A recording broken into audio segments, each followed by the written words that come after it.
안녕하세요. 저는 40대에 접어든 주부로 아이를 셋이나 낳아 키우고 있는 열정맘입니다. 왜 열정맘이냐고요? 혼자서 애를 셋이나 남 부끄럽지 않게 키우려고 하다 보니까 열정맘이 되어버렸네요. 어쩌다가 혼자서 아이를 셋나 키우게 되었는지 궁금하시죠? 제가 이 이야기를 하면서도 얼굴이 화끈화끈 달아오르네요. 여러분들은 하나뿐인 남편이 정말 성실하게 사는 줄 알았던 남편이 가면을 쓰고 뒤에서 딴짓을 하고 있었던 놈이었다는 게 밝혀진다면 어떠실 것 같으세요? 저는 정말 이 세상에서 가장 믿고 의지했던 사람이 남편이었던 것만큼 어마어마한 충격을 받게 되었습니다. 그 자리에서 단박에 이혼 이야기를 뱉을 만큼 엄청난 배신감을 느끼게 되었죠. 누구보다 착실한 가장인 줄 알았던 남편의 대단한 이중성에 대해서 지금부터 차근차근 이야기를 시작해 보도록 하겠습니다. 저와 함께 그 나쁜 인간을 욕해 주시면 속이 뻥 뚫릴 수 있을 것 같네요. 지금은 다 지나간 이야기라 이제는 정말 아무렇지 않게 이야기를 하지만 당시에는 말할 수 없는 충격이었습니다. 그럼 지금부터 이야기 꽃을 피워보겠습니다. 남편과 결혼을 하고 첫 아이를 가졌을 때 저는 정말 너무나도 행복했었습니다. 저희 친정에서는 남편을 별로 좋아하진 않으셨지만 딱히 반대도 하진 않으셨었어요. 우리 남편이 사실 저랑 연애를 할 때부터 쭉 호프집을 운영하고 있었는데 제가 그 호프집 단골이었거든요. 자주 술을 마시러 가니까 자연스럽게 서로에 대해서 대화를 나누게 되었고 그러다 보니 정이 붙게 되어서 결혼까지 약속을 하게 되었죠. 불같은 만남처럼 저희의 사랑은 활활 불타올랐습니다. 저랑 남편은 소위 말하는 티키타카가 잘 맞았고 남편은 여심에 대해서 잘 아는 듯 했어요. 제가 뭐가 필요한지 어떤 말을 듣고 싶어 하는지 정확하게 아는 사람처럼 행동을 했습니다. 남편의 그런 배려는 항상 저를 움직이게 했고 이 사람이라면 평생 함께 살아도 행복할 수 있겠다는 느낌을 받게 되었어요. 제가 결혼을 하겠다고 했을 때 저희 부모님은 솔직히 조금 탐탁치 않아 하셨습니다. 이유는 남편이 호프집을 운영한다는 것 때문이었어요. 아니, 호프집을 운영하다 보면 술자리에 끼게 되는 경우도 있을 거고, 동네에서 작게 운영하는 거라며 돈이 되겠니? 거기다가 밤에 일을 하는 사람을 만나면 같이 시간을 보내기도 애매할 텐데, 너야말로 낮에 일하고 오후에 퇴근하고 집에 오면 네 남편이 출근을 해야 할 시간인데 그게 어떻게 부부 사이에 교감이나 일어날 수 있는 일이겠니? 엄마, 그래도 이 사람이야말로 내 운명의 짝이다 싶어서 말이야. 나랑 이렇게 대화가 잘 통하고 내가 말을 하지 않아도 내 기분을 이해해주는 사람은 처음 봐서 그래. 과거에 어디 여자라도 많이 만나봤나 보지. 아니, 꼭 그렇게 힘든 일을 하는 사람을 만나야겠어? 아, 힘든 일이라니. 물론 자영업자가 스트레스도 많고 그럴 수 있겠지만 그래도 자기 사업을 하고 있다는 게 중요한 부분이지 않겠어? 엄마, 나는 그 사람 믿어. 그 사람이 돈을 얼마를 벌어오든 우리 사이에 큰 문제는 아닐 거야. 없으면 없는 대로 잘 살면 되는 거 아니야? 이 사람이라면 할 수 있을 것 같아. 물론 네가 좋다고 그렇게 말을 하면 우리라고 어떻게 반대를 할 수 있겠나 싶긴 하지만 아이고 그래 뭐 네 인생인데 네가 하고 싶은 결혼이라는데 우리가 허락해야지. 우리가 반대를 한다고 해서 네가 헤어질 것도 아니고 서로 좋게 좋게 넘어가자고. 아유 이는 엄마는 잘 모르겠다. 끝까지 엄마는 탐탁치 않아 하셨지만 남편은 그럼에도 불구하고 기죽지 않고 저희 부모님의 마음을 돌리려 엄청나게 애를 썼어요. 처음에는 대놓고 밀어내던 엄마도 남편이 진심으로 최선을 다해서 마음을 열게 하려고 노력을 하자 점점 달라지는 모습을 보여주셨죠. 남편에게는 아버지가 계시지 않고 시어머니 혼자 계셨는데 시어머니는 늘 바쁜 일정이 있으셔서 저랑 자주 만날 일은 없었어요. 그 부분도 저희 엄마한테는 플러스가 되는 요인이었죠. 시집살이라는 것에 전혀 관심이 없어 보이는 시어머니였기 때문에 엄마도 점점 남편에게 마음을 열게 되었고 저희가 결혼식을 올리는 날에는 처음으로 우리 사위, 우리 김서방 하면서 친구분들에게 자랑도 하시더라고요. 우리 남편 결혼식 날 대뜸 울었잖아요. 처음으로 장모님께 인정을 받은 기분이라면서요. 그 모습을 보면서 우리 엄마도 마음이 좀 그랬는지 그 뒤로는 누구보다 자랑스러운 사위라고 말을 해주셨어요. 저희 가족에게선 정말 아무런 문제도 없었습니다. 결혼을 한 지 3개월 만에 아이가 생겼고 저희는 투룸 빌라에서 신혼생활을 시작했는데 아이의 방을 꾸미느라 정말 정신없이 10달을 보냈거든요. 첫 아이라서 그런지 아기 용품도 하나하나 새 걸로 사주고 싶었고 몇 개월 못 입을 옷이지만 전부 다 새 것으로 맞춰주고 싶은 생각만 들었었어요. 시어머니께서는 그것도 사치라는 식으로 말을 하셨지만 저희는 아이를 위해서 나가는 돈은 정말 하나도 아깝지 않았습니다. 다들 첫 아이에 대한 애정이 대단하지 않겠어요? 35살에 처음으로 가진 아이에 대한 기분은 정말 남달랐습니다. 그렇게 첫째 아이를 출산하고 저희 가족은 비로소 하나가 된 기분이 들었어요. 근데 너희 집이 방이 2개라서 좀 좁지 않니? 아유, 둘째 낳으면 이사라도 가야겠다. 엄마, 이제 출산한 지 3개월 조금 넘었는데 무슨 둘째 얘기를 하고 그래요. 나 애 낳아보니까 둘째는 죽어도 못 낳겠어. 어떻게 둘째를 낳아서 키워? 얘는 그때만 잠깐 고통이지 또 애 낳고 나면 얼마나 이쁘니. 지금 우리 손녀딸 봐라. 아주 그냥 예뻐 죽겠지. 이런 애가 하나 더 있다고 생각해봐. 얼마나 행복하고 좋겠어. 낳는 고통만 없으면 애를 셋이라도 낳겠다. 애 키우는 재미는 있는데 출산의 그 고통을 한 번 더 겪고 싶지는 않아요. 지금은 우리 아이만 생각하고 올인할래. 얼씨구, 그 마음이 얼마나 더 가나 보자. 이제 조금 더 키우면 갓난아기 냄새 맡고 싶어서 둘째 낳을까 하고 고민하게 된다니까. 엄마는 깔깔 웃으면서 둘째를 낳으려면 조금이라도 젊을 때 낳아야 하는 법이라고 저에게 충고를 해주셨죠. 그런데 그게 쉬운 일이 아니었어요. 남편의 호프집 장사는 여전히 그저 그렇게 유지가 되고 있었고 알바생에게 들어가는 돈, 재료값, 월세값 다 따지고 나면 한 달에 남는 돈이 얼마 되지 않았거든요. 제가 육아휴직을 오래 쓸 수 있는 상황이 아니었죠. 갓난 아기였지만 식구 하나가 늘었다고 들어가는 돈이 어마어마했거든요. 아이가 돌이 될 무렵에 제가 직장에 다시 나가게 되었고 아이를 어린이집에 바로 보낼 수 있었다면 좋았겠지만 그럴 수 있는 상황이 아니었어요. 대한민국이 저출산이라고 하더니만 어린이집 대기는 왜 이렇게 힘이 든 건지 어렵더라고요. 그래서 시어머니께 슬쩍 부탁을 드렸는데 우리 시어머니 상당히 문제가 좀 있으신 분이었습니다. 이건 제가 조금 뒤에 설명하고요. 아무튼 아이를 봐주실 수 없다고 딱 잘라서 거절을 하시는 바람에 염치불구하고 친정부모님께 부탁을 드리고는 출근을 하게 되었죠. 다행히 맞벌이가 인정이 되어서 제가 출근을 시작하고 5개월 뒤에 아이가 어린이집에 입소를 할 수 있게 되었어요.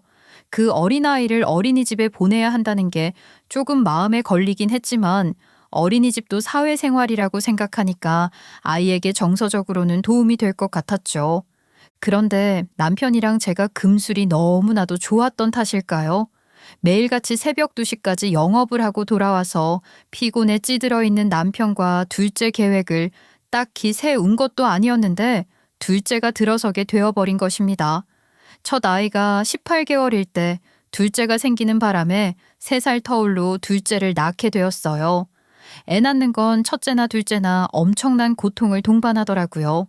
내 인생에 더 이상 아이는 없다고 생각을 하고 남편에게 묶으라고 씨없는 수박이 되라고 강요를 했죠. 남편 호프집 운영을 해야 하는데 일을 쉬면 되겠냐고 끝끝내 거절을 하더라고요. 우리 남편이 또 엄청난 겁쟁이거든요. 남자놈들은 하나같이 지 몸에 무슨 짓을 하는 걸 왜 그렇게 싫어하는 건지 결국에는 제가 또 조심조심 해야 하는 상황이 발생했죠. 잘 다니던 회사에도 솔직히 좀 죄송스러운 마음이 들었어요.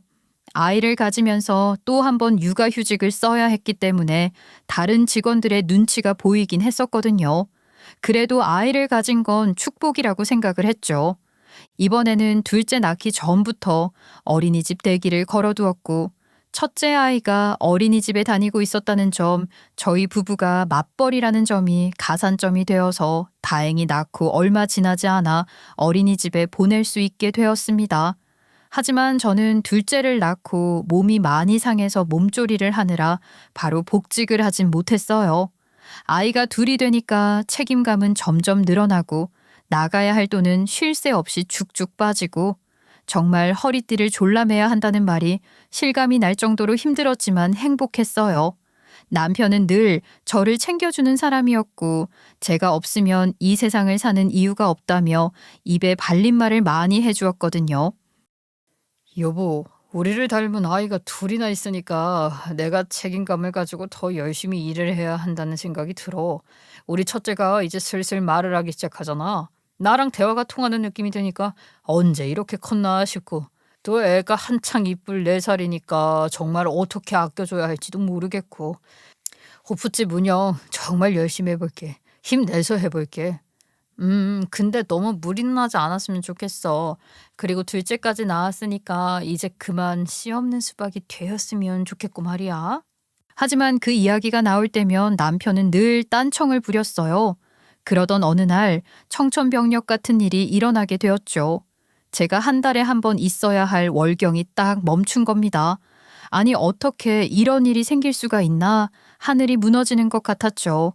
임신 테스트기를 해봤더니만 선명하게 두 줄이 뜨는데 바로 남편 놈 등짝을 갈겨버렸습니다. 이거 어떻게 할 거야? 셋째라니. 어떻게 우리에게 셋째가 생길 수가 있어? 나 지금 육아휴직 중인데 셋째가 말이나 되는 소리야? 셋째라고? 이 뱃속에 지금 셋째가 들어있단 말이야? 우와. 우아는 무슨 우아야. 당신 요즘 호프집 사업도 안 되고 파리만 헐헐 날린다면서 어떻게 애를 셋이나 키우려고 그래? 아유, 내가 어떻게든 해볼게. 호프집 접고 다른 일을 해서라도 당신이랑 우리 애들 먹여 살릴 테니까 아무 걱정도 하지 마. 그렇게 호언장담을 하니 저도 더 이상 무슨 말을 해야 할지 모르겠더라고요. 이왕 뱃속에 새 생명이 생겼으니 어떻게든 잘 키워서 건강하게 출산을 해야겠다고 생각을 했는데 아이를 가진 10달 동안 정말 일어나서는 안 될 일들이 줄줄이 터지기 시작했습니다. 제가 오죽하면 뱃속의 아이가 전생에 나라를 팔아먹은 아이인가 싶을 만큼 안 좋은 일들이 일어나기 시작했어요. 저희 엄마는 저에게 굿이라도 해보자는 식으로 말씀을 하시는데 정말 세상이 무너지는 것 같았다니까요. 아이를 원망하거나 탓하고 싶은 건 아니었는데 이전에는 없었던 악재들이 겹치기 시작하니까 정말 정신이 나가버리겠더라고요. 첫 번째로 저희에게 들이닥친 시련은 바로 남편의 호프집이 쫄딱 망해버렸다는 것이었습니다. 남편이 호프집을 둘째를 가질 때부터 위태위태하긴 했었어요. 손님은 계속 떨어지고 알바생들 월급까지 밀리면서 남편이 혼자 운영을 하게 되었거든요. 제가 주말에는 가끔 가서 도와주곤 했지만 애들을 주말까지 부모님께 맡기고 나가서 일을 하는 게 쉽지 않았고 또 저도 평일에는 회사에 출근을 하고 있다 보니까 남편의 호프집에서 일을 하는 게 너무나도 피곤한 일이었죠. 제가 가서 도움이 되려고 해도 사실 그게 쉽진 않았어요. 제가 호프집 일을 제대로 해본 적이 없으니까 실수 연발을 했었거든요. 남편에게 도움도 안 되는 것 같고 이리저리 눈치만 보이는 상황에서 불황에 불황이 겹치면서 결국 사업을 접게 됐죠. 근데 저는 사업을 접으면 적어도 가계 보증금 정도는 건질 수 있을 거라 생각했었는데 제가 모르는 사이에 남편 사업이 정말 힘들었었나 봐요. 가계 보증금이 없다는 겁니다. 아니, 가계 보증금이 없다니 그게 무슨 소리야? 어떻게 가계 보증금이 하나도 안 남아있어? 그게 그동안 애들 월급 주고 당신 생활비 가져다 주고 하느라 월세가 많이 빌려 있었어. 지금 수도세랑 전기세 같은 것도 제대로 못 내서 사실 주인집에 내가 물어줘야 하는 돈도 있는데. 물어줘야 하는 돈이 있다는 게 그게 무슨 소리야? 내가 사정이 딱하니까 돈을 좀 빌려주셨거든. 당신한테는 미리 말 못해서 미안해. 아니, 나도 열심히 해보려고 한 건데 당신한테 이렇게 면목 없는 모습을 보여주게 될 줄은 몰랐어. 주인집 아저씨가 나한테 빌려준 돈이 2천만 원 정도 있거든. 뭐? 그 돈으로 대체 뭘 했는데? 아니, 가게 운영하다가 안 될 것 같으면 진작에 접었어야지. 왜 이 상황이 올 때까지? 지금 이런 불경기만 끝이 나면 어떻게든 다시 잘 풀릴 거라고 생각했는데 그게 마땅히 잘 되지 않아서. 남편은 2천만 원이라는 돈이 필요하다고 했어요. 그런데 당장 어디서 2천만 원이라는 돈을 가져올 수 있겠습니까? 저는 정말 머리가 빠개지는 것 같았죠. 그런데 엎친 데 덮친 격으로 진짜 상상도 못할 일이 생기고 말았던 것입니다. 저희 시어머니 말이죠. 문제가 많은 사람인데 말하자면 길다고 앞에서 슬쩍 넘어갔었잖아요. 이 시어머니가 제대로 사고를 친 것입니다. 우리 시어머니 남자의 환장을 하시는 분이었어요. 시아버지랑 따로 사시는 것도 시어머니의 바람기 때문에 이혼을 당해서 그런 것이었죠. 시아버지께서는 남편이 시어머니 편을 들자 의절까지 하시고는 어디서 소식도 없이 혼자 사시는 걸로 알고 있어요. 결혼식 때도 나타나지 않으셨었고 연락조차 되지 않으니 저는 그냥 시아버지가 안 계시는 줄로만 알았는데 결혼하고 나서 이 사정을 알게 되었죠. 시어머니께서는 허구한 날 노인정부터 시작해서 취미 생활을 하러 무슨 탭댄스 같은 걸 배우셨는데 그 자리에서도 그렇고 할아버지들에게 그렇게 추파를 던지셨다고 하더라고요. 우리 남편이 20살이 되자마자 혼자 살게 된 이유도 시어머니가 허구한 날 남자친구를 집에 데리고 오는 꼴을 보기 싫어서 그랬던 거라고 하더라고요. 아무튼 그런 시어머니가 남편 사업을 정리하자마자 저희를 불러다가 돈을 달라고 하시는 게 아니겠어요. 정말 저는 까무러치는 줄 알았습니다. 너네 가게 정리했다고 했지? 그러면 보증금이랑 해서 조금 남는 돈이 있을 거 아니냐. 나한테 딱 1,500만 원만 빌려줬으면 좋겠다. 예?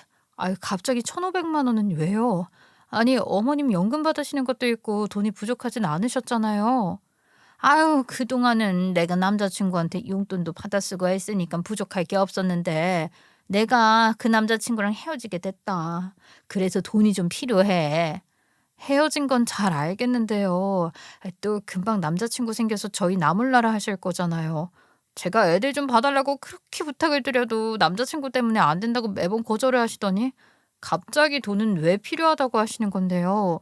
어머님 설마 지금 와서 무슨 재혼이라도 하시려고요? 아우, 헤어졌다니까 무슨 재혼이야 재혼은. 아무튼 내가 필요해서 그러니까 돈 좀 빌려달라니까. 너네 설마 가게 정리하고 1,500만 원도 없는 건 아니지? 없어요. 그이가 글쎄 월세도 못 내고 거기다가 주인집 아저씨한테 돈까지 빌려서 저희도 지금 빚을 가지게 생겼는데 무슨 돈이 있어서 1,500만 원을 어머님께 드리겠어요. 저희 돈 없으니까 어머님이 알아서 구하세요. 아니, 내가 돈을 어디서 구해? 지금 사는 집도 원룸이라 좁아 터져 죽겠는데. 아니, 돈을 왜 빌렸어? 너 또 어디서 허튼 짓 한 거 아니야? 아, 왜 갑자기 나한테 불똥이 튀고 그래? 허튼 짓이라니. 그저 우리 가족 등 따시고 배부르게 살게 하고 싶어서 노력한 죄밖에 없어 나는. 애를 둘이나 키우니까 돈이 없는 건가? 아이고, 이걸 해결을 해야 하는데 이 집을 빼서 어디 이사를 갈 수도 없고 그랬다가는 아주 여간 달방 신세라도 져야 할 판인데. 돈이 왜 필요하신 건데요? 그리고 저희 셋째도 생겼어요. 임신 6주 차래요.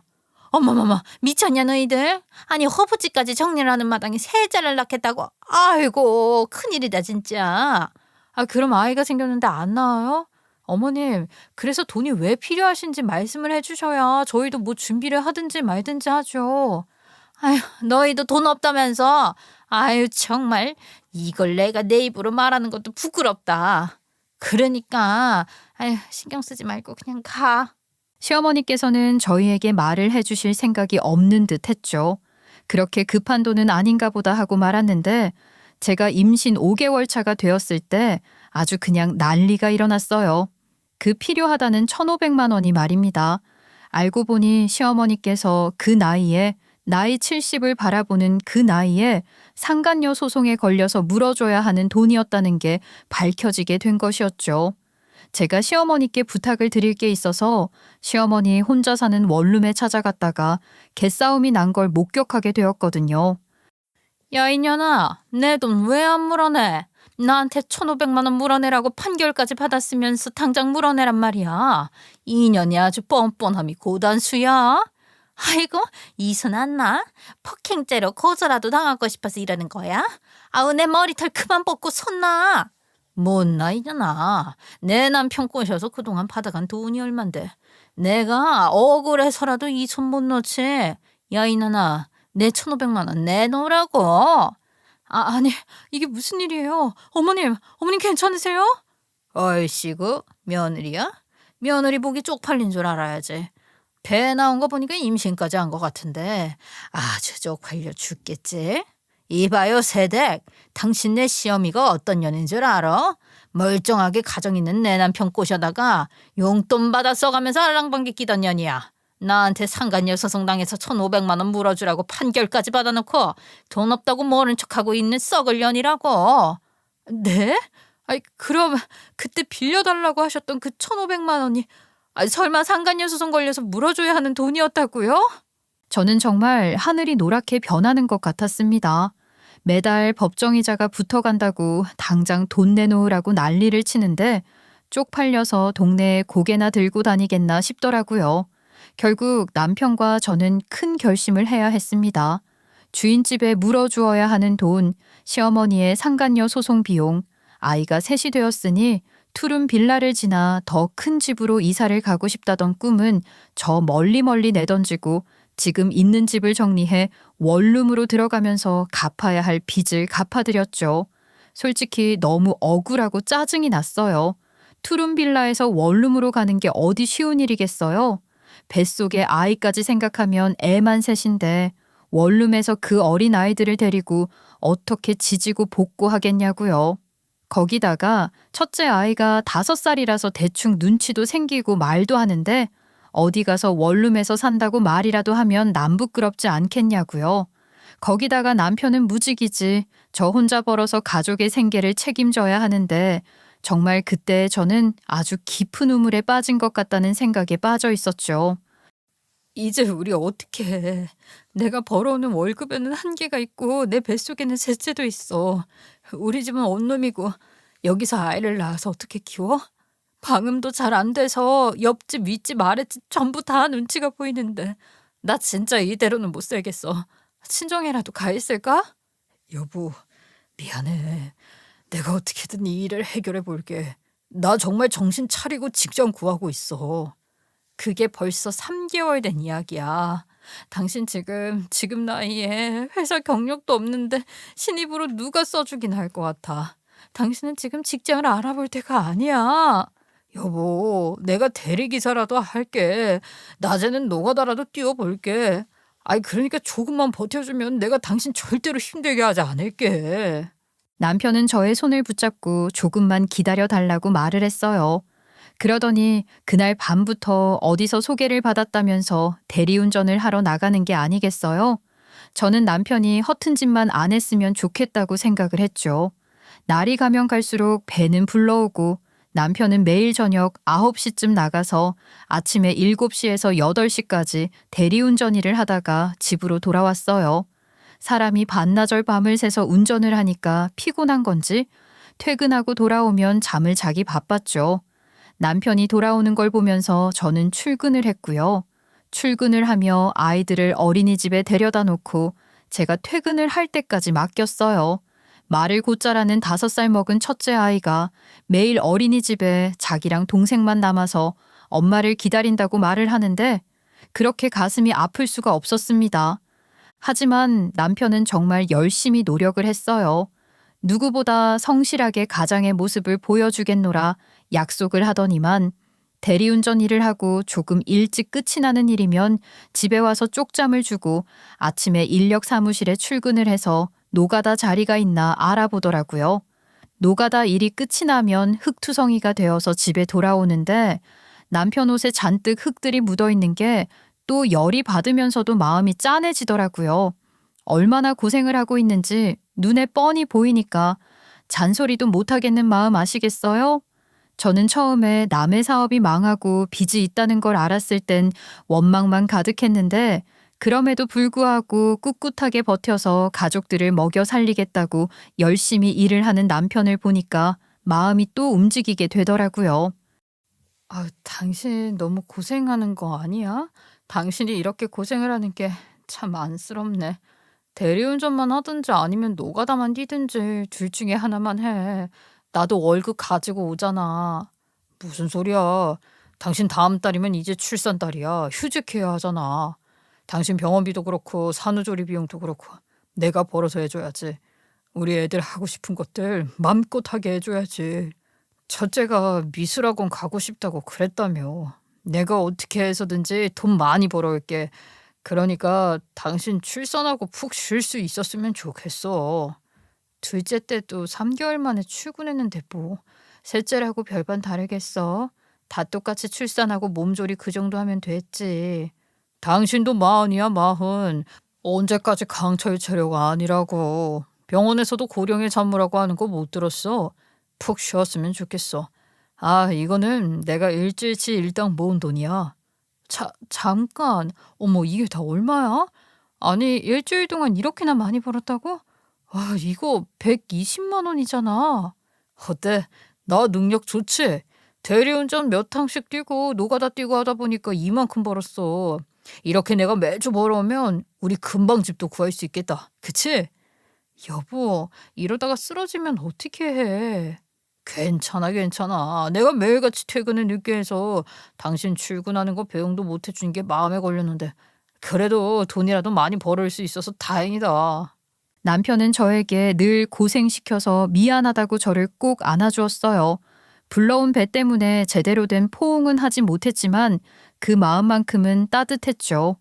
저희 부모님께서도 남편이 매일같이 그렇게 일을 하는 거에 대해 걱정을 많이 하셨었어요. 너 정말 출산이 코앞인데 김서방이 그렇게 무리를 해서 일을 하니 걱정이 태산이다. 아니 출산도 걱정이고 김서방 쓰러질까 걱정이고. 그래도 월급은 꽤 많이 받아오는 것 같아. 이렇게 벌어오면 우리 금방 다시 큰 집으로 이사 갈 수 있을 것 같기도 하고. 요즘 집값이 얼마인데?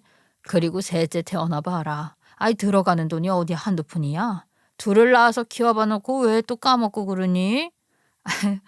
그건 그렇지만 모르겠다 엄마는. 그래도 김서방이 저렇게 노력을 하니까 우리 마음이 편치 않아서 말이다.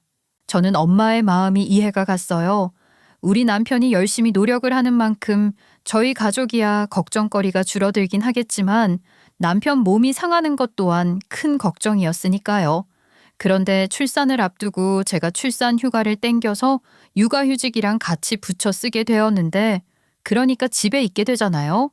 남편이 늘 항상 제가 출근을 하고 나서야 대리운전을 끝내고 집에 돌아왔고 대리운전이 새벽에 5시에서 6시쯤 끝나는 날에는 인력 사무실에 가서 오전 노가다 일을 뛰고 집에 왔기 때문에 늘 저와 마주칠 일이 별로 없었거든요.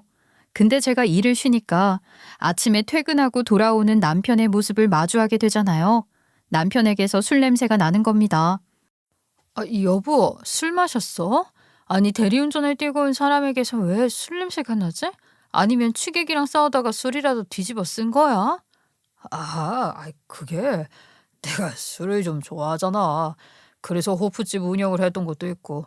그 대리운전 일이 오늘 7시쯤 끝났는데 사람들이랑 같이 아침에 밥 먹으면서 술 한잔 했어.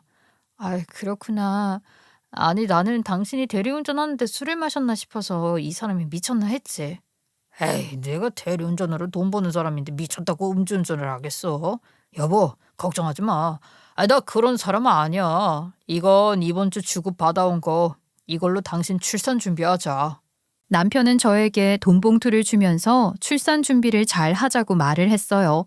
또 두둑한 돈 봉투를 가져다 주니까 고맙더라고요.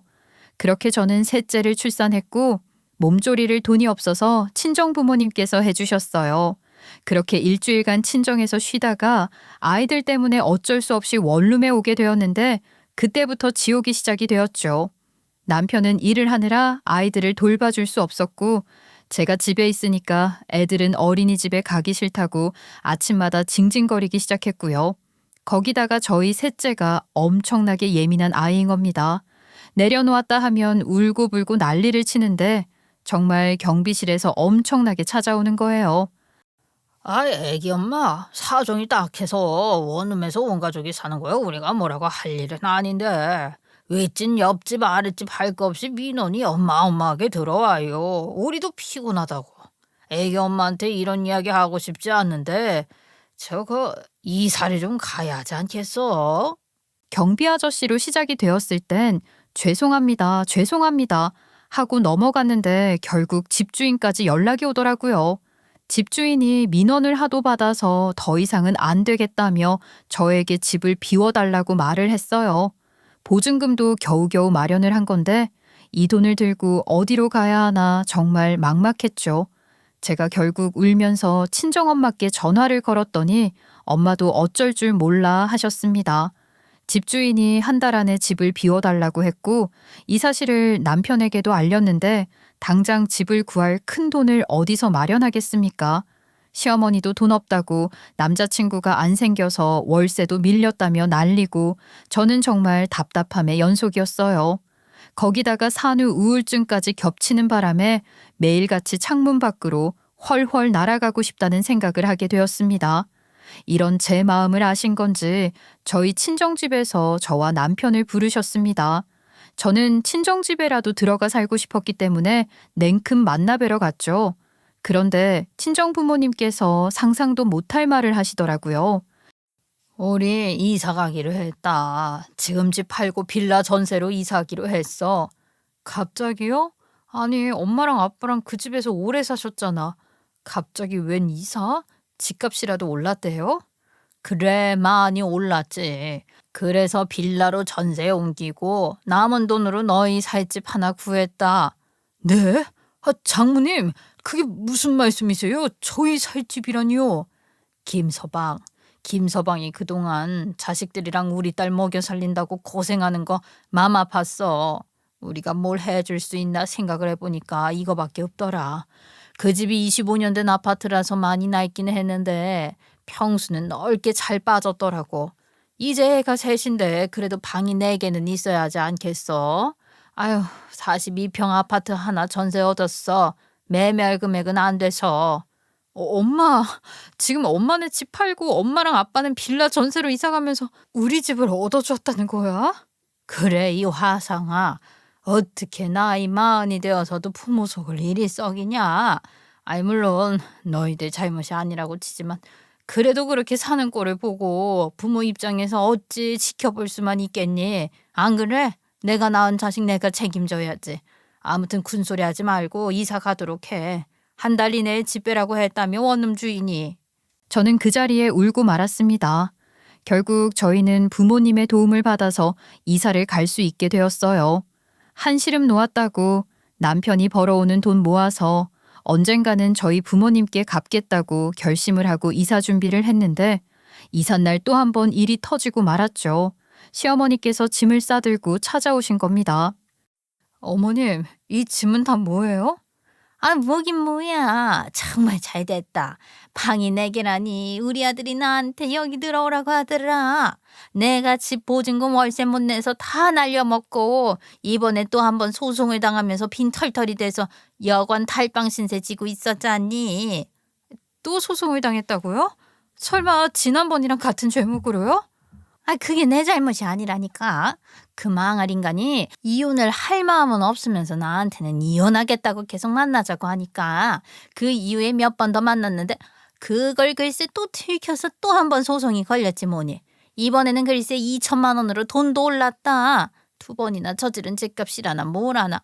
아니, 한 번 소송했으면 됐지 2번이나 가능할 줄 누가 알았겠어. 어머님, 정말 미치셨어요? 어린 손주들 보기 안 부끄러우시냐고요. 이제 겨우 첫째 손주가 6살인데 뭘 한다고 그래. 아니, 아무튼 내가 안방 좀 쓰마. 짐은 내가 더 많은 것 같은데. 무슨 말도 안 되는 소리를 하세요. 안 돼요. 나가세요. 어머님이 저지른 짓이니까 어머님이 알아서 수습하시고요. 저희 집 저희 부모님께서 해주신 집이라고요. 절대 안 돼요. 저 어머님이랑 못 살아요. 어머님 맨날 남자친구 집으로 불러들이시면서 제가 그 꼴을 어떻게 봐요. 얘는 내가 뭐 가족들 다 있는 데서 그럴까 봐. 손주들이야 어린이집 갈 거고 너네는 출근하고 없을 때는 잠깐 보는 거지. 절대 안 된다고요. 어머님 당장 나가세요. 누구 허락을 맡아서 지금 여길 들어오신다는 거예요.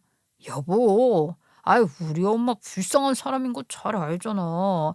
안방 내가 쓰라고 하긴 했어. 우리 엄마 사정이 너무 딱해서. 갑자기 이게 무슨 뚱딴지 같은 소리야. 우리 부모님이 해주신 집인데 그걸 왜 당신 마음대로 결정을 하고 그래? 여태까지 나한테 잘하겠다고 우리 가족 어떻게든 먹여 살리겠다고 하더니 이런 식으로 지금 뒤통수 치는 거야? 근데 안방까지는 내가 실현한 것 같긴 하고 우리 엄마 있잖아. 지금 여간 달방에서 지내고 계신데 얼마나 불편하시겠어. 여태까지 저지른 죄는 엄마도 잘못했다고 생각할 거야. 아니 사실 불륜이라는 게 뭐 엄마 혼자서 하겠다고 되는 건 아니잖아? 그러니까 여보 앞으로는 엄마가 절대로 그런 짓 안 할 거라고 하니까 딱 한 번만 믿어주고 넘어가면 안 될까? 저는 정말 화가 부글부글 끓어오르는 것 같았어요. 그런데 시어머니랑 남편 둘 다 불쌍한 얼굴을 하고 제 입이 떨어지기만 기다리고 있는 겁니다. 당장 오갈 곳이 없다고 며칠만이라도 지내게 해달라고 제 앞에서 사정사정하는 시어머니를 어떻게 단박에 안 된다고 내칠 수 있겠어요? 시어머니께 각서를 받아내고서는 길어봐야 한 달, 그 시간 안에 어떻게든 집을 마련해서 나가는 걸로 약속을 받고 저희 집에 들이게 되었죠. 양심은 있는지 제일 작은 방으로 들어가시더라고요. 그 뒤로는 은근히 제 눈치를 살살 살피시면서 지내셨어요. 제가 휴직 중이었으니까 막내 아이와 시어머니와 집에 있을 때가 많았는데 은근히 제 눈치를 보며 집안일도 해주시고 저에게 낮잠을 자라며 애를 봐주시기도 하고 그러더라고요. 좀 편안하다 생각을 했죠. 근데 이것도 딱 일주일이었습니다. 일주일이 지나자마자 그렇게 밖으로 싸돌아다니기 시작하시는데 남편이 밤에 출근할 때 같이 나가서는 늦으면 새벽 2시 빠르면 밤 12시쯤 집에 들어오시는 거예요. 도대체 또 무슨 바람이 나서 저러는지 미치고 환장할 지경이었죠. 하지만 육아라는 게 조금 고된 일입니까? 애를 보다 보면 지쳐서 잠들기 일쑤여서 며칠 지나고 난 다음부터는 시어머니가 오던 말던 아이들과 지쳐 쓰러져 잠이 들었었죠. 그런데 정말 상상치도 못한 진실을 저희 딸 아이 때문에 알게 되었습니다. 어머님, 약속한 한 달이 지났는데 왜 나간다는 말씀이 없으세요? 저랑 각서까지 써놓고 왜 약속을 안 지키시냐고요. 허구한 날 밤에 나가서 새벽에 들어오는 것도 미치겠어요. 조용히나 들어오시지. 술이라도 잔뜩 드시고 오시는 건지 소리가 얼마나 큰 줄 아세요? 그 시간에 샤워를 하시면 우리 애들이 듣고 깬다고요. 아이고 이제는 나가노는 걸 가지고도 뭐라고 하네. 아니 그 각서가 무슨 변호사 공증이라도 받은 각서야? 뭐라고요? 어머님 지금 말씀 다 하셨어요? 법적 효력이 없는 각서니까 무시하겠다 이 말이라도 하시는 거예요? 그래 내가 그때는 어떻게든 살아야겠다는 일념으로 지장을 찍긴 했지만 그게 뭐 법적 효력이라도 있는 각서냐? 아무것도 없는 각서지. 나 못 나간다. 약속이 다르잖아요. 한 달만 있기로 해놓으시고는 거기다가 한 달 동안 저한테 스트레스만 주시고 도대체 어딜 그렇게 나가서 뭐 하시는 거예요? 어머님 상간녀 소송 당하셨을 때 그 판결문 보니까 불륜남이랑 콜라텍인지 뭔지 나이트클럽 같은 데서 만났다고 하던데 설마 또 그런 데 다니시면서 새 남자 꼬시려고 하시는 거예요? 예, 네가 빨리 나가라며. 내가 남자라도 생겨 어디 빌붙을 곳이 있지 않겠냐? 나도 나 나름대로 노력하는 거니까 그런 줄 알아. 어머님, 정말 애들 보기 부끄럽지도 않으세요? 도대체 나이가 몇인데 아직까지도 그런 마음으로 사세요. 어머님, 제발 정신 좀 차리세요. 우리 아들도 내가 불쌍하다고 난린데 왜 자꾸 네가 난리를 치고 그래? 우리 아들이 열심히 노력해서 그 모습이 이쁘다고 해준 집이라며. 그러면 우리 아들 덕분에 여기서 살게 된 거나 마찬가지 아니냐? 내가 좀 얻어 살겠다는데? 거기다가 제일 작은 방에서 살겠다는데 왜 그래 왜? 그걸 지금 말씀이라고 하시는 거예요? 이 집 저희 부모님이 어디 사위 예쁘다고 해주신 거겠어요? 딸 자식이 고생할까 봐 그러지 않았으면 하니까 해주신 거죠. 시끄러워. 우리 아들한테 이야기해라. 걔는 내가 얼마나 고생했는지 알아서 절대로 나 못 쫓아내. 내가 왜 바람이 났는 줄 알아? 우리 남편이 허구한 날 잔소리하고 구박하고 시집살이 당해서 내가 결국 바람이 난 거야. 그렇게 빈털터리로 이혼당하고 얼마나 고생을 해서 우리 아들을 키웠는데 우리 아들이 이혼할 때 내 편 들었다고 그 점생이 같은 인간이 지원은커녕 아주 개무시해서 우리 둘이 끈끈해진 거다. 서로 상처를 치유해 주느라. 그거는요, 제가 알 필요 없는 일이고요. 어머님이 저한테 한 달 안에 나가겠다고 약속해놓고 약속을 안 지키는 건 다른 이야기죠.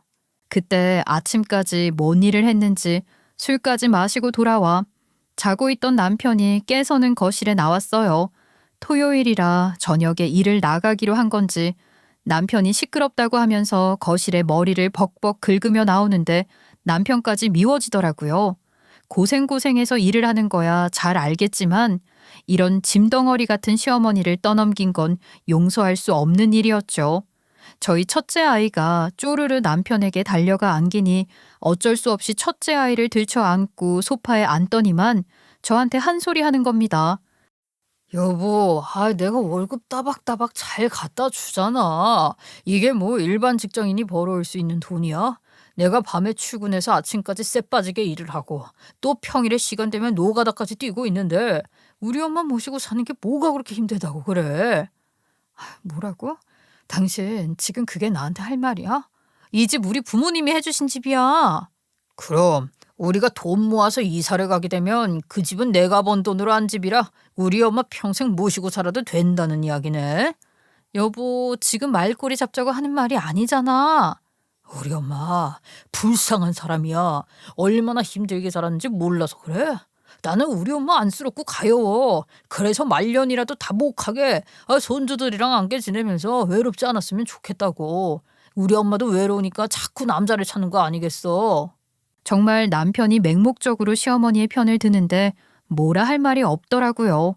외로워서 남자를 만난다는 게 나이 70에 할 말이냐고요. 제가 정말 기가 막혀서 아무런 말도 못하고 있는데 갑자기 우리 딸이 한숨을 푹 내쉬는 겁니다. 제가 요즘 한숨이 늘었더니 저희 딸 아이가 따라하더라고요. 제가 하지 말라고 해도 배운 게 그런 거라고 똑같이 따라하는데 기가 막혔죠. 에휴, 엄마, 근데 할머니 좀 이상해. 얘 방 안에 들어가서 책이라도 읽고 있어. 어른들 이야기하는데 끼는 거 아니야. 할머니가 아빠한테 제비라고 했단 말이야. 제비는 흥부와 놀부에 나오는 새 이름 아니야? 박씨를 물어다 줘서 부자가 되게 해주는 게 제비잖아. 얘는 갑자기 그게 무슨 소리야. 할머니가 아빠한테 제비라고 했다고? 순간 제가 남편과 시어머니의 얼굴을 보는데 두 사람 얼굴이 싹 굳어버리는 게 아니겠습니까? 저는 갑자기 심장이 막 뛰기 시작했어요. 할머니가 아빠한테 제비라고 하면서 등짝을 때렸어. 아빠랑 흥부, 놀부랑 친구야? 아빠가 박씨 물어다 줬어? 그게 무슨 소린지. 너 확실해? 할머니가 제비라고 그랬다고? 할머니가 그러던데? 어제 내가 심하려워서 깨가지고 화장실 갔다 왔는데 아침에 할머니랑 아빠랑 같이 들어왔어. 그러더니 할머니가 아빠한테 제비라고 하면서 때렸어. 아빠한테 들키면 어떻게 할 거냐고 제비라고 그랬단 말이야. 원래 제비가 박씨를 물어다 줄 때 놀부한테 들켜서 다리가 떡 하고 부러지잖아. 근데 할머니도 그랬단 말이야. 아빠한테 엄마한테 들키면 다리 몽둥이 떡 하고 부러질 거라고. 아빠가 진짜 제비야? 저는 정말 정신이 혼미해지는 것 같은 기분이 들었어요. 그러니까 그 말은 제비가 날아다니는 제비가 아니라 소위 저희가 알고 있는 그 제비 여자 후려먹는 그런 제비를 말하는 것이라는 생각이 딱 들었죠. 그러니까 이상하게 상황들이 묘하게 들어맞는 거예요. 대리운전 한다고 나가는 시간이 늘 저녁 9시 10시였고 아침에 일찍 끝이 나면 6시쯤, 늦으면 8시쯤 들어왔는데 매일같이 술 냄새가 났거든요. 대리운전 끝나고 사람들이랑 아침에 한잔하고 들어오는 거다 하지만 하루 벌어서 하루 사는 사람들이 매일같이 술을 먹는다는 것도 이상하잖아요. 거기다가 가끔 평일에 노가다를 뛴다고 나가던 남편의 옷에 어느 날부터 흙 같은 게 묻어있지 않았어요. 입고 나가는 옷도 처음과 달리 후줄근한 옷에서 나름 세련된 옷으로 바뀌기도 했고요. 제일 의심이 갔던 것은 주급으로 받아오는 돈이었죠. 대리운전 해봐야 하루에 몇만 원이랬는데 일주일마다 100만 원이 넘는 돈을 가져올 수가 있냐고요. 당신 이게 사실이야? 지금까지 벌어온 돈이 여자들 등쳐먹어서 벌어온 돈이냐고. 무슨 소리야. 애가 잠결에 꿈이라도 꿨겠지. 어떻게 그런 오해를 할 수가 있어.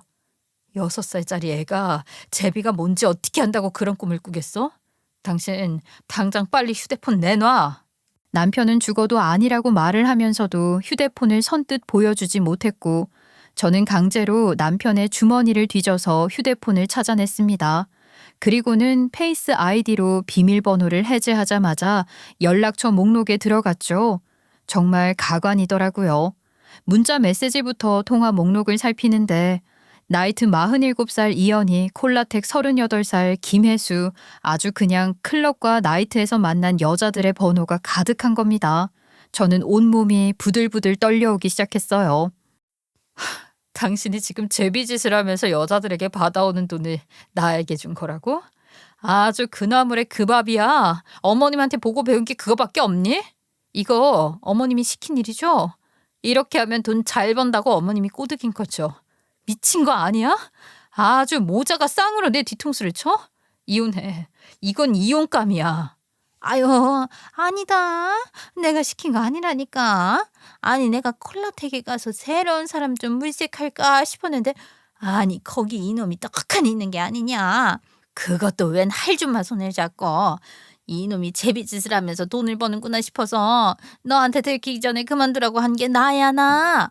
아유, 엄마가 먼저 이거 하면 고생 안 한다고 돈 벌 수 있다고 말을 해놓고서는 지금 나한테 다 뒤집어 씌우는 거야? 어떻게 엄마가 나를 팔아먹어? 내가 언제? 그냥 그렇게 돈 버는 사람도 있다고 말을 한 거지.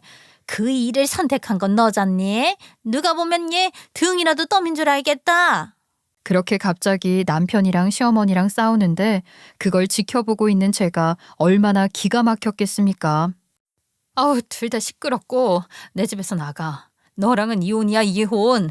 감히 이런 짓을 해서 더러운 돈을 벌어와 놓고 나한테는 뭐? 대리운전이니 노가다니 그런 뻥을 쳐? 그래, 어쩐지 이상하다 했어. 대리운전 뛰러 가는 사람이 매번 멋을 부리는 것도 이상했고 술에 취해서 들어오는 것도 수상했어. 노가다 뛰러 간대 놓고 저 여자들이랑 즐거운 시간 보냈겠지. 그런 너랑 내가 어떻게 쭉 같이 살 수 있겠어. 어머님만 봐도 알겠어. 바람은 절대 한 번으로 안 끝나. 그러니까 이혼해. 아유, 엄마 때문에 이게 무슨 난리야. 엄마 이거 어떻게 책임질 거야? 아니 왜 나한테 다 뒤집어 씌우고 난리야? 너네 둘이 얘기해라. 나한테 뒤집어 씌우지 말고. 그러더니만 시어머니께서 줄행랑을 치는 게 아니겠습니까? 제가 씩씩거리면서 당장이라도 머리채를 잡을 것처럼 구니까 놀란 건지 무서웠던 건지 서둘러 신발도 짝짝이로 신고는 대화 다 하고 나면 부르라고 나가는데 남편놈 황당해서 시어머니 이름만 부르고 저는 바로 남편놈 머리채를 잡고 흔들어댔죠. 아씨, 네가 제정신이야? 애가 셋이나 있는 새끼가 부끄러운 줄도 모르고 너는 학습 능력이라는 게 없냐, 이 미친놈아? 그래놓고 가족을 위해서 최선을 다하는 것처럼 연기를 해? 너랑은 더 이상 못 살아. 당장 짐 싸서 니네 엄마랑 같이 나가. 여보 잘못했어. 2번 다시는 이런 짓 안 할게. 내가 잘못했어. 한 번만 용서해 주라. 나 번호도 바꾸고 연락처도 싹 줄게. 그러니까 제발 한 번만 용서해 줘. 꺼져. 내가 불안해서 너 같은 거랑 어떻게 살아. 절대 못 살아. 그러니까 당장 나가. 그리고는 남편놈에게 커다란 쓰레기 봉투 3장을 던졌습니다. 남편은 영문을 모르겠다는 얼굴을 하고 있더라고요. 저를 멀뚱멀뚱 보고 있는데 그 표정도 얼마나 재수가 탈탈 털리던지요. 뭘 그렇게 보고 있어? 당신한테 주는 가방도 아까우니까 거기에 짐 싸서 나가라고. 이 쓰레기 봉투에다가 내 짐을 싸서 나가라는 거야? 정말 2번 말하게 하지 마. 당신이 쓰레기인데 당신 짐도 당연히 쓰레기 아니야? 나가. 당장 나가. 여보, 내가 잘못했어. 내가 절대로 해서는 안 될 짓을 한 거야. 돈 쉽게 벌어서 편하게 살아보려고. 여보, 내가 미안해.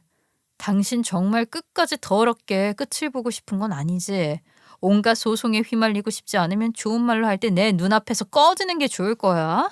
남편은 제가 이를 악물고 이야기를 하자 지금은 너무 흥분을 해서 그런 것 같다며 나중에 차분하게 이야기를 하자고 하면서 울며 겨자 먹기로 터덜터덜 집을 나갔어요. 그날 저녁 느즈마키 시어머니와 남편이 현관 비밀번호를 누르는데 제가 그런 거 하나 예상 못했겠습니까? 이미 비밀번호를 바꿔 나서 문이 열리지 않고 오류나는 소리만 잔뜩 울려 퍼졌지요. 아야, 아니 이거 왜 이러냐. 이 며느라가야. 문 좀 열어봐라. 우리가 갈 데가 어딨냐. 예, 문 좀 열어봐. 이 얘기 좀 하자. 여보, 내가 여보 없이 어떻게 살아? 여보야, 내가 열심히 일을 한 이유가 다 우리 가족 때문이잖아. 그러니까 제발 한 번만 봐줘. 문 앞에서 잘못했다고 둘 다 비는데 저는 끝까지 모른 척을 하다가 경찰을 불렀습니다. 경찰이 도착해서 그 두 사람을 끌고 가자 끝까지 죄가 없다고 난리를 치던 두 사람은 저에게 너무하다며 소리까지 고래고래 지르더라고요. 저는 끝까지 현관문을 열지 않았습니다. 그 이후 저는 당연히 이혼소송 수순을 밟았고요. 너무나도 명확하게 남편과 시어머니가 지은 죄가 있었기 때문에 아이 셋에 대한 양육권과 친권 모두 저에게 오게 되었고 이혼으로 인해서 위자료도 받게 되었어요. 얼마나 다행인지 몰랐죠. 이혼을 한 이후 시어머니와 남편은 앙숙이 따로 없는 사이가 된 것인지 완전히 남남처럼 살고 있다고 하더라고요. 시어머니가 저에게 연락을 해서는 자기가 등 떠민 거 아니라고 자기만이라도 다시 받아달라고 하는 게 아니겠어요. 그놈이 바람 피운 거나 마찬가지인 행동을 한 건 용서 못한다 쳐도 나는 왜 내치냔 말이다. 내가 지금 아들이랑도 등지고 어디 오갈 데도 없는데 내가 애들 키우는 거 봐줄 테니까 나만 좀 데리고 살면 안 되겠니? 방 하나만 주면 안 되니? 무슨 말도 안 되는 소리를 하는 건지 시덥지 않은 소리 할 때마다 전화 대꾸도 하지 않고 그냥 뚝뚝 끊어버렸죠. 그 뒤로도 오갈 곳이 정말 없는지 저에게 연락이 몇 번 오더라고요. 이혼 조정 중에 말이죠. 당연히 차단해버렸습니다. 이혼이 시작되고 집은 당연히 저희 부모님께서 해주신 집이었기에 재산 분할 소송도 아니었고요. 남편놈 빈털터리로 시어머니와 함께 쫓겨나 버렸죠. 두 사람 서로 너 때문이라고 법원 앞에서 싸우더니 정반대 방향으로 갈라져 헤어지는데 그 꼴이 볼만했습니다. 그 뒤로 남편놈은 며칠 동안 저를 찾아와 잘못했다고 빌었지만 저에게 일어난 모든 사실을 알게 된 저희 친정아버지께서 문 앞에서 떡하니 지켜주시며 남편놈 나타날 때마다 소금을 집어 던져주셨습니다. 이 미친놈이 여기가 어디라고 발을 들이밀어. 당장 안 꺼져. 너 이 새끼 한 번만 더 내 눈앞에 띄면 아주 척추를 반으로 접어버릴 거야. 몇 차례 당하고 나서는 나타나지 않더라고요. 저에게 이런 어이없는 일이 일어나게 될 줄은 상상도 못했습니다. 정말 저에게는 큰 충격이었고 저희 아이들에게도 어쩌면 영향이 갈지도 모른다는 생각에 가슴 많이 아파했었네요. 이 일도 벌써 몇 개월이 지난 일이랍니다. 지금 와서 제 정신 차리고 회사 출근 잘 해가며 아이 셋을 열심히 키우는 열정맘으로 돌아오게 된 것에 감사함을 느낄 뿐입니다. 그래도 애들 아빠랍시고 어디서 일자린 구한 건지 애셋 양육비 만만치 않음에도 꼬박꼬박 보내주려고 하는 건 기특하네요. 그나마 양육비가 있어서 제가 숨통이 트이는 부분도 있습니다. 저는 우리 새아이와 정말 정신없는 하루를 보내고 있습니다. 육아하랴 일하랴 정말 부모님의 도움 아니었다면 지금쯤 몸이 다 축났을지도 모르겠어요. 그래도 새아이를 다 책임진다는 그 뿌듯함은 말로 설명할 수 없네요. 당연히 해야 하는 일이지만 당연하지 않은 상황에서도 꿋꿋하게 잘 이겨내고 싶은 게 요즘 제 마음입니다. 앞으로도 제가 아이들 잘 키울 수 있도록 여러분들께서 응원해 주시면 감사하겠습니다. 새아이의 엄마로서 또 열정맘, 워킹맘으로 굳게 자리 잡는 그날까지 여러분 저 힘내볼게요. 제 이야기 들어주셔서 감사합니다.